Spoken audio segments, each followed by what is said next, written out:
Hi, మీ అందరికి ఒక చిన్న కథ చెప్తా. ఒక 20 ఏళ్ల కుర్రాడు దేవుడు ప్రత్యక్షమై నీకేం కావాలి కోరుకో అన్నాడంట. వెంటనే అబ్బాయి ఇప్పుడు నాకు 20 ఇయర్స్ కదా, నేను ఎప్పటికీ 20 ఇయర్స్ లాగే ఉండిపోవాలని కోరుకున్నాడంట. అంతే, దేవుడు వరవిచ్చేశాడు, ఆయన అలాగే ఉండిపోయాడు. He is none other than Siddhu, మనందరి సిద్ధార్థ్. హాయ్ సిద్ధార్థ్ గారు, ఎలా ఉన్నారు? Lovely introduction Prathyusha, thank you. Age is just a number, ageing like a fine wine. ఏం తింటారండి, మీరు అలాగే ఉండిపోయారు. బోర్ కొట్టట్లేదా ఇవి విని విని మీకు? ఐ థింక్ డెఫినెట్ గా ఫస్ట్ మీరు చెప్పింది కరెక్టే, age is just a number. And నేను లోపల ఎలా ఫీల్ అవుతున్నానో అదే నాకు ముఖ్యం, కానీ బయట నుంచి నేను ఎలా కనిపిస్తున్నా నేను ఎప్పుడూ ఆలోచించలేదు. సో మనం దేని గురించి ఎక్కువ ఆలోచిస్తామో దానికి మన లైఫ్ సంబంధం ఉండదు అంటారు కదా. సో ఐ థింక్ నేను యంగ్ గా ఉండిపోవటం కానీ I think it's the love that people have shown me. మీరు చెప్పినట్టు దేవుడు ఇచ్చిన వరమా లేదా అని తెలియదు, కానీ నన్ను ఒకలా చూసిన ఒక ప్రేక్షకులు ఈడు ముసలోడు అవ్వకూడదే అని వాళ్ళు అనుకోవడం. సో ఐ థింక్ అదే అన్ని కలిసి వచ్చినాయి అనుకుంటా. ఓకే, సో సిద్ధార్థ్ని ఆయన వరుసగా సినిమాలు చేసినా చేయకపోయినా తెలుగు ప్రేక్షకులు ఎప్పుడు మర్చిపోరు. మామూలుగా అయితే ఒక హీరోకి కొంచెం గ్యాప్ వచ్చిందంటే ఇంకొకళ్ళు వచ్చి ఆ ప్లేస్ని ఆక్యుపై చేసేస్తారు, మర్చిపోతారు. సిద్ధార్థ్ విషయంలో ఇది ఎందుకు జరగదంటే నాకు ఇప్పటికే అర్థం కాదు. ఎందుకని? సింపుల్ అండి, సిద్ధార్థ్ విషయంలో ఎందుకు జరగదంటే సిద్ధార్థ్ లైఫ్ని కానీ కెరియర్ని కానీ సినిమాని కానీ 100 మీటర్ రేస్లా చూడరు. సిద్ధార్థ్ మ్యారథాన్ లో చూస్తాడు. సో మ్యారథాన్ రన్నరు ప్రతిరోజు పొద్దున్న లేచి ఆడు గెలిచాడని మీరు అడగక్కర్లేదు, ఆడు పరిగెడుతూనే ఉంటాడు. ఎక్కడో దాని వైపు మనం వెళ్తుంటే that's my whole outlook to life. And నా ప్రేక్షకులు నా అభిమానుల గురించి చెప్పాలంటే కొన్ని విషయాలు జరిగినాయండి, నేను సాధించానని నేను చెప్పను. ఇప్పుడు నువ్వు వస్తానంటే నేను వద్దంటానా, బొమ్మరులు లాంటి సినిమాలు ప్రపంచంలో తెలుగు తెలిసిన మనిషి ఒకడు ఉంటే ఆ మనిషికి 2 సినిమాల గురించి తెలిసి ఉంటుంది.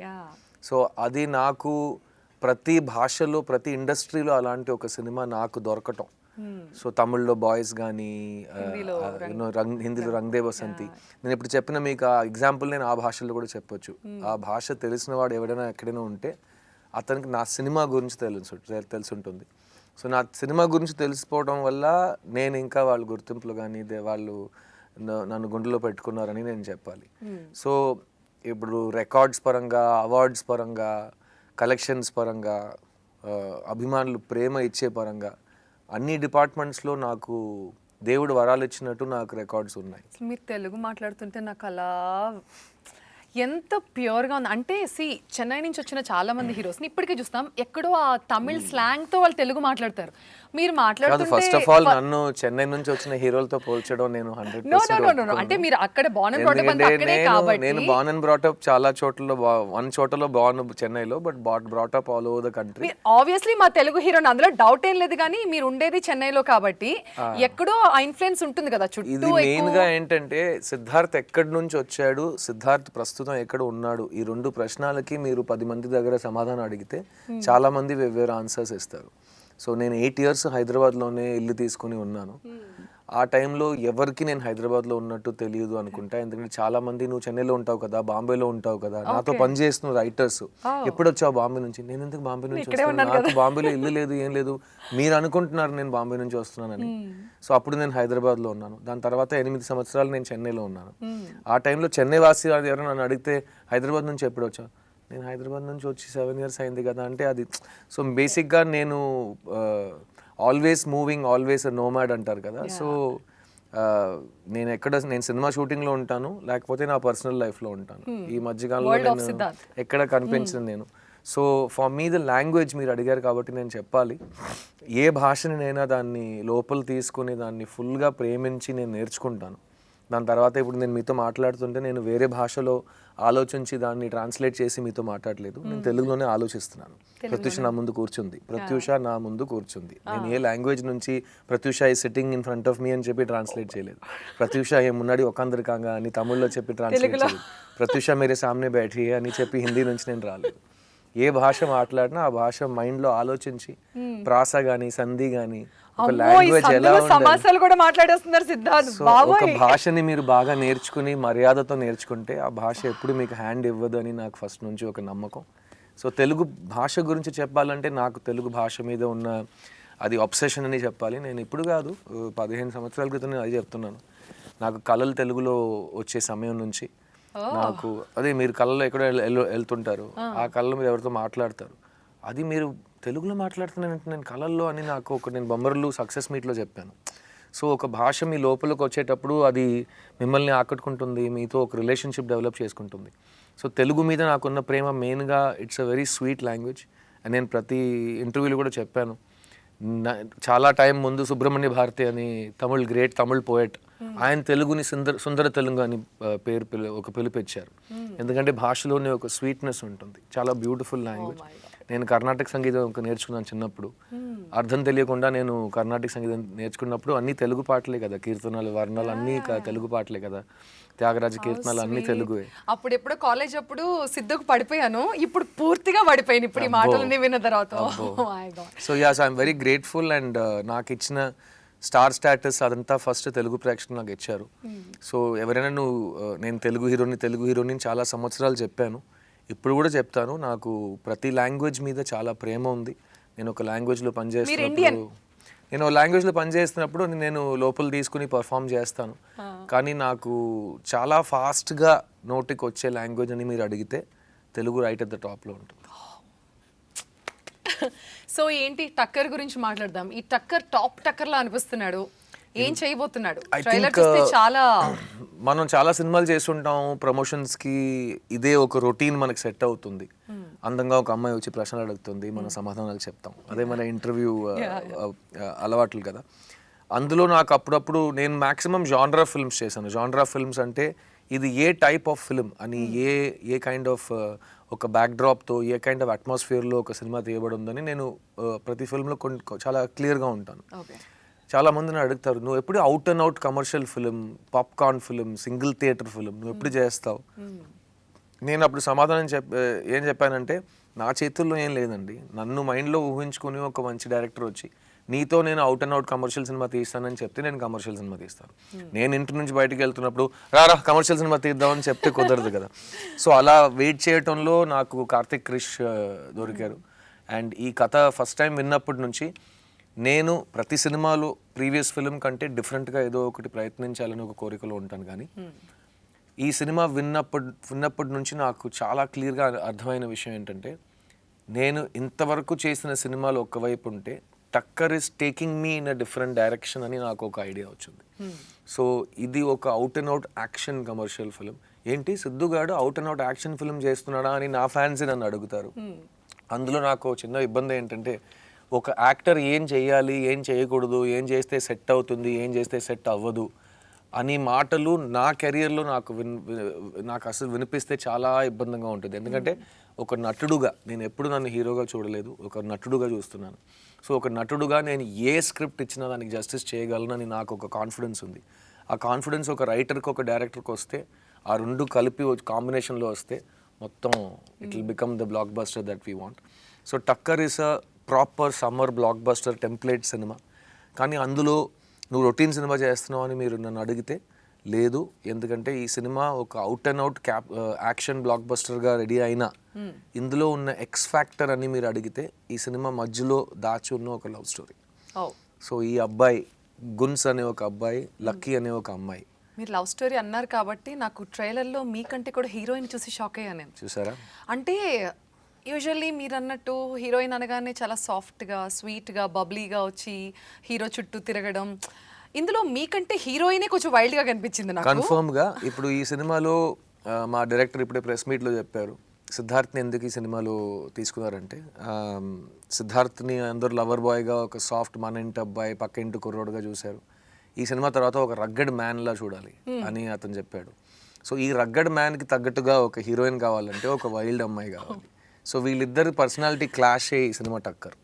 సో హీరో విలన్కి మధ్యలో టక్కర్ ఉంటుంది, చాలా టక్కర్లు ఉన్నాయి. కానీ ఈ హీరో హీరోయిన్ అద్భుతమైన విచిత్రమైన క్యారెక్టర్స్, వీళ్ళు తగలడం, వీళ్ళ మధ్యలో ఏం జరిగింది, అసలు ప్రేమ పుట్టిందా, ప్రేమ అంటే ఏంటి, తన పాయింట్ ఆఫ్ వ్యూలో ఏంటి, అతని పాయింట్ ఆఫ్ వ్యూలో ఏంటి, పెళ్లి చేసుకుంటారా, పెళ్ళి అంటే ఎందుకు, తన దృష్టిలో ఏంటి, ఇతని దృష్టిలో ఏంటి, పెళ్ళి అయిన తర్వాత అంత ఓకే అయిపోతుందా, వీళ్ళిద్దరు పాయింట్ ఆఫ్ వ్యూస్ అన్ని విషయాల్లో వేరే వేరేలా ఉంటాయి. సో అలాంటి ఒక జంట మన స్క్రీన్స్ మీద మనం చూసి చాలా టైం అయింది.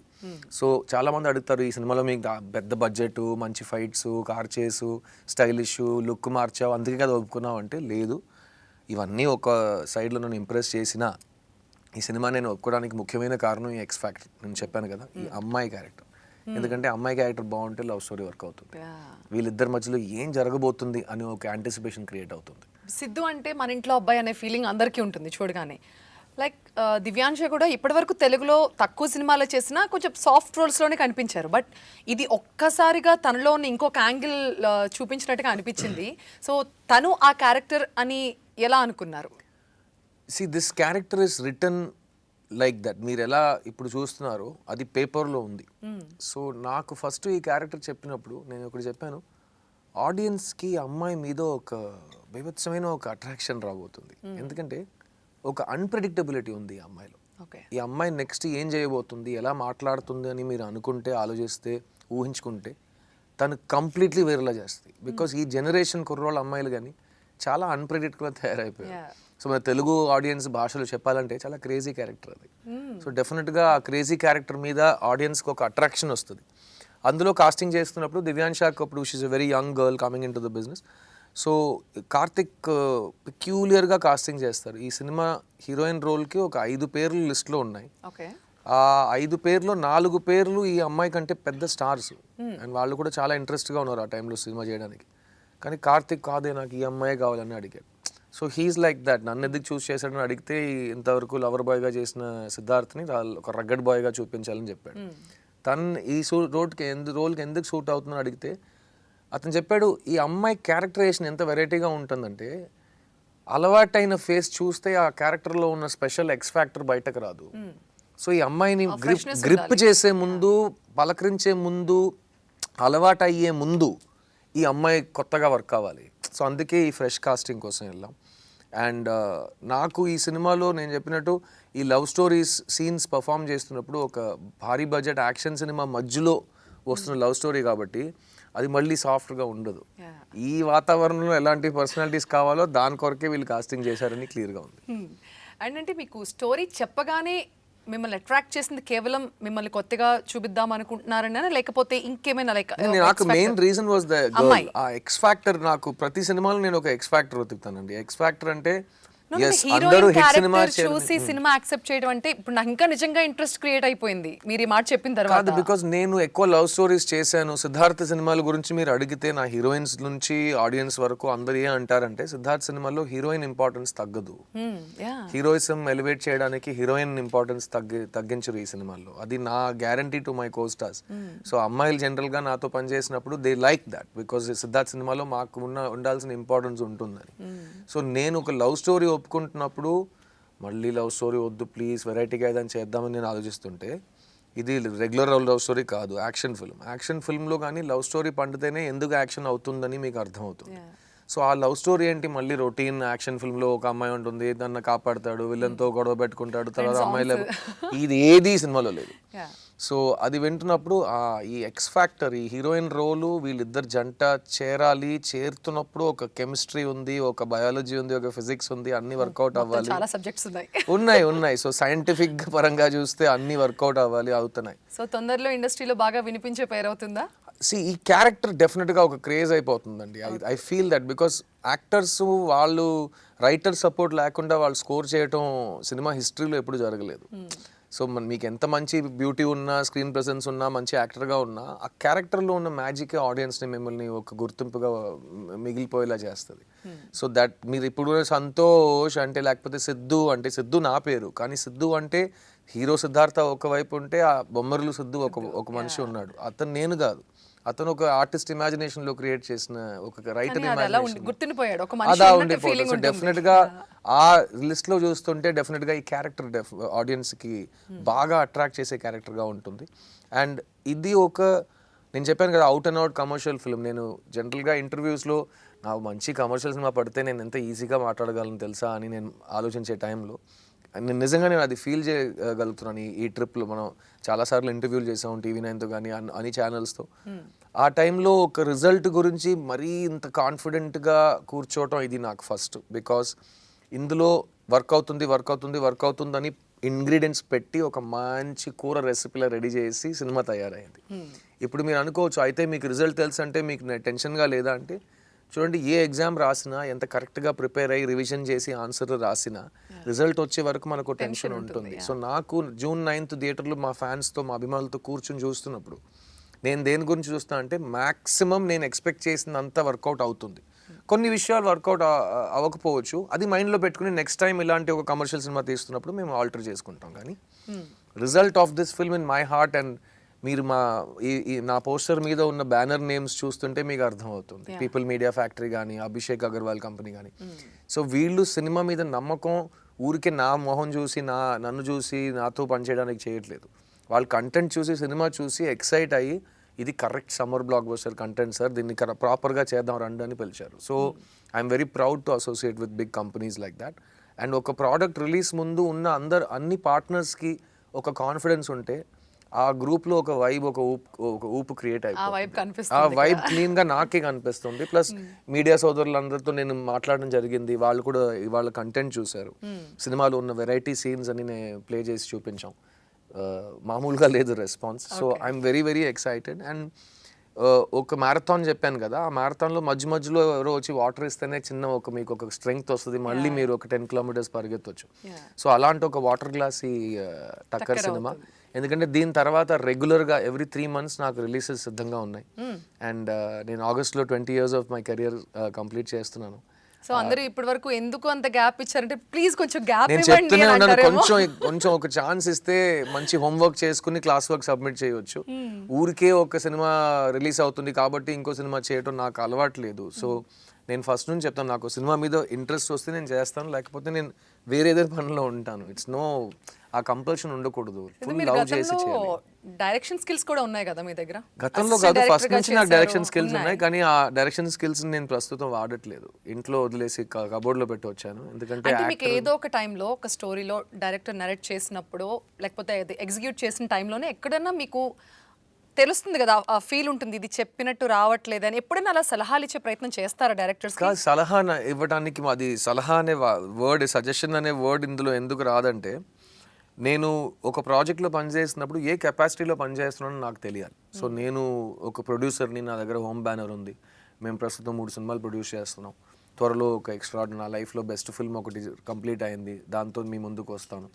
సో అక్కడ ప్రొడ్యూసర్గా పనిచేస్తున్నప్పుడు నా డబ్బులు, నా బ్యానరు, నా పరువు, నా రెప్యుటేషన్, నా టాలెంటు, నా క్రూ, నా మెంబర్స్ అంతా ఉన్నప్పుడు బాధ్యతలు వేరేలా ఉంటాయి. సో ఏ హ్యాట్ని మీరు వేసుకుని మాట్లాడుతున్నారు అనేది ఇంపార్టెంట్. సో ప్రొడ్యూసర్గా ఉన్నప్పుడు అన్ని హ్యాట్స్ వేసుకోవాలి. డైరెక్షన్ అంటే ఇంకా 10 హ్యాట్స్ వేసుకోవాలి. అన్ని రోల్స్ మీరు ప్లే చేయాలి. కానీ ఒక నటుడుగా నేను ఒక సినిమాలో ఇన్వాల్వ్ అయినప్పుడు నేను 2 విషయాలు చూస్తా. ఒకటి ఒక నటుడుగా ఆలోచిస్తా, ఇంకోటి ఒక ఆడియన్స్ మెంబర్గా ఆలోచిస్తా. సో నా ప్రశ్నలన్నీ డైరెక్ట్గా ఉంటాయి. సో కార్తిక్ క్రిష్కి నాకు ఒక అద్భుతమైన, నాకు దివ్యాంశాకి ఎలా కెమిస్ట్రీ సెట్ అయిందో అలాగే నాకు కార్తిక్ క్రిష్కి ఒక కెమిస్ట్రీ సెట్ అయింది. అతను చాలా తక్కువ మాట్లాడతాడు, ఎక్కువ రాస్తాడు. అతను ఏ ఆలోచిస్తున్నాడో అది అతను చెప్పే టైంలోనే ఎవరికంటే ఎక్కువ నాకు అర్థమవుతుంది. సో అక్కడ ఒక రిలేషన్షిప్ బిల్డ్ అయింది. సో నాకు సజెషన్స్ ఏదైనా ఇవ్వాలనుకుంటే, సజెషన్స్ కాదు, నాకు ఏమైనా ఆలోచన వస్తే అది నేను భయపడకుండా బయట చెప్పేస్తాను. నేను చెప్పింది విన్న తర్వాత అది if he agrees with it, he will do it. If he does not agree with it, he will do what he is doing. So అదే ఆ రిలేషన్షిప్. సో ఈ రిలేషన్షిప్ నాకు నా ప్రతి డైరెక్టర్తో ఉంది. అందులో నేను డైరెక్టర్గా మాట్లాడక్కర్లేదు, బికాస్ ఆ సినిమాకి నాకు డైరెక్షన్ కోసం డబ్బులు ఇవ్వట్లేదు, ఎవరు నా డైరెక్షన్ స్కిల్స్ గురించి నా దగ్గర డేటా. మీ పని మీరు చేస్తారు అంతే. సో ఏ రోజు నేను డైరెక్ట్ చేస్తానో ఆ రోజు మిగతా అన్ని తోపిలన్నీ నేను తీసేసి డైరెక్షన్ మాత్రమే చేస్తాను. బికాస్ డైరెక్షన్ అనేది 24 క్రాఫ్ట్స్ని మీరు మోయటం direction. Acting is one of the craft. So నేను నా క్రాఫ్ట్ని మాత్రం చేస్తాను. కానీ నేను ఒక మంచి ఆడియన్స్ మెంబర్, నేను మంచిగా సినిమాలు చూస్తాను, సినిమాని బాగా అనలైజ్ చేస్తాను. సో నా ప్రొడ్యూసర్తో, నా డైరెక్టర్తో వాళ్ళు ఒక ఆడియన్స్ మెంబర్గా బాగా చదివి, బాగా ఎక్స్పీరియన్స్ ఉన్న ఒక ఆడియన్స్ మెంబర్లా నన్ను ప్రశ్నలు అడిగితే నేను సమాధానం చెప్తాను. అండ్ బేసిక్గా మీరు చాలా ప్రొయాక్టివ్, ఏదైనా చెప్పాలి అనుకుంటే చెప్పేస్తారు, దాని గురించి నేను లైఫ్ లాంగ్ నా మోటో ఏంటంటే కావచ్చు, పాలిటిక్స్ కావచ్చు, భయం లేకుండా బతకాలండి. అది నా మెయిన్ రూల్ ఇన్ లైఫ్. ఎవరి కోసం దేనికోసం భయపడుతూ మనం పనిచేస్తే దానికి రిజల్ట్స్ భయం బేస్లోనే వస్తుంది. సో నేను స్వేచ్ఛగా అస్సలు ఎవరి గురించి భయపడకుండా నాకేం అనిపిస్తుందో అలా ఉంటాను. ఎందుకంటే లైఫ్లో ఇది రైట్, ఇది రాంగ్ అని చెప్పడం ఒకవైపు ఉంటే, నాకు అది కాదు. కొన్ని విషయాలు నేను చెయ్యను, కొన్ని విషయాలు అయితే నేను ఖచ్చితంగా చేస్తా. సో నేను చెయ్యని విషయాలను నేను రాంగ్గా నమ్ముతాను, నేను చేయాల్సిన విషయాలు, చేస్తున్న విషయాలు నేను రైట్ నమ్ముతాను, అంతే. సో ప్రోయాక్టివ్గా ఉండటం, నేను చెప్పినట్టు we only have one life. ఆ లైఫ్లో ఇంకెవరి గురించి మనం ఆలోచించి బతకడం ఎందుకు? మనం మన్ని ఫస్ట్ పెట్టుకుని మనం దాని కొరకే కదా మనం పేరెంట్స్ మమ్మల్ని చదివించారు, మనకు మంచి బుద్ధి ఇచ్చారు. లైఫ్ అంటే ఇది, ప్రపంచం అంటే ఇది, హ్యూమన్ బీయింగ్స్ అంటే ఇలా ఉంటారు, అన్ని నమ్మకం అంటే ఇది, ప్రతిదీ మనం నేర్చుకుని వస్తున్నాం కదా. అవన్నీ నేను డైలీ అడాప్ట్ చేస్తుంటాను అంతే. సో వరల్డ్ ఆఫ్ సిద్ధార్థ్ ఎలా ఉంటుందో మీ ఇన్స్టాగ్రామ్లో మేము చూస్తూ ఉంటాం, మీ పోస్ట్లని రెగ్యులర్గా ఫాలో అవుతూ ఉంటాం. బేసిక్గా ఒక సెలబ్రిటీ లైఫ్ అనగానే అందరూ చాలా గ్రాంటెడ్గా తీసుకుని, అడ్వాంటేజ్ తీసుకుని మీ పర్సనల్ విషయాల్లోకి వెళ్ళిపోవడం కావచ్చు, లేకపోతే లేనిపోని ఆపాదించడం కావచ్చు. మీరు పెద్దగా ఖండిస్తున్నట్టు ఎక్కడ కనిపించరు. మీరు మాట్లాడుకోండి. అది ఇంగ్లీష్ లో చెప్తారు కదా, you can please some people some times, you cannot please everybody all the time.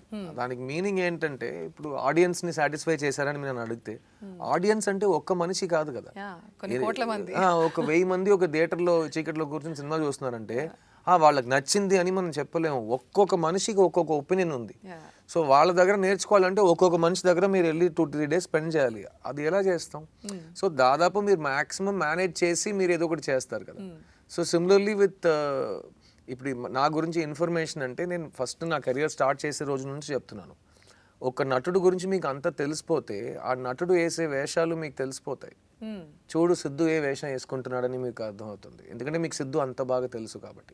మీకు సిద్ధు గురించే కొంచెమే తెలుసు అంటే, అతను పోసే పాత్ర ఏ పాత్రలో అతను ప్రాణం పోస్తున్నాడో ఆ క్యారెక్టర్ని మీరు ఒక నిజమైన ఒక హ్యూమన్ బీయింగ్గా చూడగలుగుతారు. సో అది నా ఫస్ట్ అండ్ ఫార్మోస్ట్. ఆ టైంలో సోషల్ మీడియా లేదు. ఇప్పుడు సోషల్ మీడియా వచ్చి మొత్తం నానా రబస్ అయిపోయింది. ఎందుకంటే మేము చిన్నప్పుడు మా నాన్న ఎక్కువ టూర్ చేసేవారు, వేరే ఊరికి వెళ్ళి పని చేసేవారు ఆయన. సో ఆయన ఫ్లైట్లో వచ్చి ఒకరోజు ఇంటికి వచ్చి సామాన్ని సర్ది పెట్టుకుని రూమ్లో వచ్చి చెప్తారు, ఇవాళ నేను ఫ్లైట్లో ఎవరిని కలిసాను తెలుసా అని మొదలెడతారు. సో ఎవరిని కలిసానంటే ఆయన పక్క సీట్లో కానీ ఆయన ముందు ఒక పెద్ద స్టార్ ఎవరైనా ఉంటారు అప్పుడు ఫ్లైట్లో. సో దాన్ని వచ్చి ఇంట్లో నేను ఇలా చూశాను, నువ్వు మాట్లాడినావా, నేను ఎందుకు మాట్లాడుతాను డిస్టర్బ్ చేస్తూ, ఆయన వాళ్ళ లైఫ్లో ఉంటారు. నా పక్కన ఒకసారి ఇంత పెద్ద స్టార్ కూర్చున్నారు, ఆయనతో నేను ఒక 20 minutes మాట్లాడాను, చాలా బాగా మాట్లాడాను. ఇలా ఒక కథగా అది రెడీ అవుతుంది. ఇవాళ ఒక సెలబ్రిటీని చూడటం పెద్ద విషయం ఏం కాదు. ప్రతి మనిషి సెలబ్రిటీ అయ్యే ఒక కాలం ఇది. 10 seconds ఉంటే చాలు నేను సెలబ్రిటీ, నేను ఫేమస్ అని ఇన్స్టాగ్రామ్ సోషల్ మీడియాలో తెలిసిపోతుంది. ఆ ఫేమస్నెస్ అందరికి కావాల్సి వస్తుంది. ఒక ఇంట్లో హౌస్ వైఫ్ కానీ, ఒక బ్యాంక్లో పనిచేసిన మా వ్యక్తి కానీ, అందరికీ ఏంటి నన్ను ఎవరు చూడట్లేదు, నా మీద మీ చూపు ఇవ్వండి, నేను కొంచెం అటెన్షన్ తీసుకుంటానని సొసైటీలో అందరికీ ఆ అటెన్షన్ కావాల్సి వచ్చింది. సో మేము మాత్రం సెలబ్రిటీస్ కావు, అందరు సెలబ్రిటీస్. అలా ఒక సెలబ్రిటీని కలుస్తున్నప్పుడు ఒక హాయ్ లేదు, ఒక నమస్తే లేదు, స్ట్రైట్ కెమెరా ఆన్ చేసి సెల్ఫీలో ఒక ఫోటో తీసుకుందామని వస్తుంది. ఆ ఫోటో తీయటంలో అక్కడ అది మనం మార్చలేము. That's the new generation we're living in. లేకపోతే ముందు నమస్తే సార్ బాగున్నారా, మీ సినిమా చూసాను, ఆ క్యారెక్టర్ నాకు నచ్చింది, ఇది మీరు చేసింది నాకు నచ్చలేదు, ఇది చేస్తున్నప్పుడు మీకు ఎలా ఫీల్, ఏదో ఒక కాన్వర్సేషన్, ఒక పలకటం జరుగుతుంది. ఇప్పుడు అదంతా పోయింది. నేను ఇవాళ ఎవరిని చూసానా తెలుసా నీకు అని ఎవిడెన్స్ కలెక్ట్ చేస్తాను. అలాంటి ఒక టైంలో బతుకుతున్నప్పుడు అంతమందికి మీరు మీ గురించి చెప్తుంటే సినిమాలో పనిచేయడానికి టైం ఉండదు. ఎనీవేస్, అండ్ నాకు తెలిసి మూవీ రిలీజ్కి ముందు ఇంతకంటే మీరు ఎక్కువ చెప్పరు. యాక్చువల్గా సిద్ధార్థ్ గురించి కొత్తగా అడుగుదామంటే ఎవ్రీడే మీ అప్డేట్స్ అన్ని మేము చూస్తూ ఉంటాం. లైక్ అదేంటంటే నా కుక్క పిల్ల, నా పిల్లి, వాటి గురించి ఎక్కువ ఉంటాయి కదా, అంతే కదా. బట్ ఈ సినిమా మళ్ళీ for me June 9th is very special అండి. నేను I'm doing a tour of, చాలా కాలం తర్వాత ట్విన్ స్టేట్స్ నేను టూర్ చేయబోతున్నాను. Because this is a theatre film కాబట్టి. ఇప్పుడు థియేటర్స్ ఎందుకు ఉన్నాయి? థియేటర్స్ వచ్చింది, సినిమాలు పెద్దది అవుతున్నాయి, థియేటర్స్ పెద్దదైనాయి ఫస్ట్ 100 years బ్యాక్. ఆ పెద్ద థియేటర్స్ని సాటిస్ఫై చేయడానికి సినిమాలు మళ్ళీ పెద్దగా అయిపోతూనే ఉంటాయి కదా. సో థియేటర్స్ కోసం తీసిన సినిమా కాబట్టి ఈ సినిమా కోసం మనం థియేటర్కి వెళ్ళి చూడాలని నేను నాకు I want to enjoy the block buster success of theatre tour కి. అయిందండి టైం, ఎస్పెషల్లీ నాకు కోవిడ్ ముందు ఏదో ఇంకో మనిషి జీవితం గురించి మాట్లాడుతున్నట్టు ఉంది. నాకు మాత్రం కాదు, ప్రపంచానికి అలాగే ఒక ఫీలింగ్ వచ్చింది. సో కోవిడ్ తర్వాత ఇక థియేటర్స్ ఉండవు, ఇక నుంచి అందరూ ఫోన్లోనే సినిమాలు చూస్తారు. ఆ టైప్లో బిలీవ్ చేస్తున్నప్పుడు నేను గట్టిగా మా ఫ్రెండ్స్, మా హీరోస్ అందరూ ఏమన్నామంటే, థియేటర్స్ ఉన్నంత వరకే మేము ఉన్నంత వరకు థియేటర్స్ ఉంటాయి అని ఒక నమ్మకం. అలాంటి ఒక థియేట్రికల్ ఎక్స్పీరియన్స్ కోసం తీసిన ఒక సినిమా. ఇప్పుడు క్రౌడ్స్ థియేటర్కి వెళ్తుంటే అంత హ్యాపీగా ఉంది. సో అలాంటి ఒక హౌస్ఫుల్ బోర్డ్ చూడాలి, ప్రతి ఊర్లో చూడాలి, సిద్ధు సినిమా కలగడుతుంది అని అందరూ ఒక హ్యాపీనెస్తో నా సినిమా గురించి మాట్లాడాలి, ఫ్యాన్స్ని కలవాలి, చాలా ఉన్నాయి. ఎందుకంటే ఎవ్రీ 3 months ఇక్కడ నుంచి ఒక రిలీజ్ ఉంది కాబట్టి ఆ రిలేషన్షిప్ మళ్ళీ ప్రాపర్గా మెయింటైన్ చేసే టైం వచ్చింది. ఇప్పుడు కోవిడ్ నుంచి అందరూ రికవర్ అయ్యి అందరూ ప్రాణాలతో బతికి వచ్చేసాం. సో ఇప్పుడు మళ్ళీ మన పని ఏంటి, ఒక ఆర్టిస్ట్గా ఆడియన్స్ని ఎలా అల్లరిస్తాం, ఆడియన్స్ని ఎలా ఆకట్టుకుంటాం అని ఒక క్వశ్చన్ అడుగుతున్నప్పుడు ఇలాంటి సినిమాతో రావటం నాకైతే అస్సలు టెన్షన్ లేకుండా చాలా ఎక్సైటెడ్గా ఉంది. అండ్ ఈ సినిమాలో యోగి బాబు అనే కమిడియన్ నిజంగా ఎరగదీశారండి. డబుల్ రోల్ ఫస్ట్ టైం చేశారు ఆయన కెరియర్లో. సో ఆయనకు మంచి ఒక రెస్పాన్స్ తెలుగు ఆడియన్సెస్ ఇస్తారని నమ్ముతున్నాను. ఎందుకంటే ఇది ఒక పాన్ సౌత్ ఫిల్మ్. ఇప్పుడు అందరూ పాన్ ఇండియా పాన్ మసాలా అంటుంటారు, కానీ ఈ సినిమా ఒకే రోజు అన్ని లాంగ్వేజ్లో రిలీజ్ అవుతుంది. కానీ నేను జనరల్గా 15-16 years ముందే నేను మల్టిపుల్ లాంగ్వేజ్లో ఒక్కొక్క టేక్ని ఒక్కొక్క క్లాప్ బోర్డ్ పెట్టుకుని ఒకే సీన్ని 4 సార్లు చేయడం నేను చేశాను ఫస్ట్. సో అదేం కొత్తదేం కాదు, కానీ ఒక మంచి ప్రోడక్ట్ని అందరు ఆదరిస్తారు, దాన్ని మ్యాక్సిమం ఆడియన్స్ దగ్గరికి నేను వెళ్ళి ఎలాగైనా అది చేరాలి.